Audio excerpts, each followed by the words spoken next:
রমজানে সারাদিন রোজা রাখার পর শরীরে পানি শূন্যতা ও ক্লান্তি দেখা দেয়। এমন সময় ইফতারে তরমুজ রাখা হতে পারে দারুণ একটি সিদ্ধান্ত। ইফতারে তরমুজ খাওয়ার উপকারিতা দেখে নিন।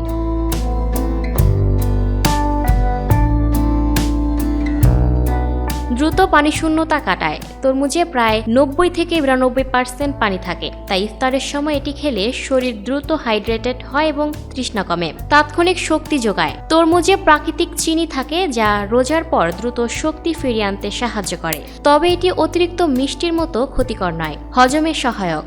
তরমুজ হালকা ও সহজপাচ্য। ইফতারে ভারী ভাজা পোড়ার আগে এটি খেলে পেটের ওপর চাপ কম পড়ে। কিডনির জন্য উপকারী। এতে থাকা পানি ও পটাশিয়াম শরীরের টক্সিন বের করতে সহায়তা করে এবং প্রস্রাবের প্রবাহ স্বাভাবিক রাখে। হৃদস্বাস্থ্যের সহায়ক। তরমুজে লাইকোপেন নামক অ্যান্টিঅক্সিডেন্ট থাকে যা হৃদযন্ত্রের জন্য উপকারী। ত্বক সতেজ রাখে। পানির ঘাটতি পূরণ হওয়ায় ত্বক কম শুষ্ক হয় এবং মুখে সতেজ ভাব আসে। রয়েছে সতর্কতাও।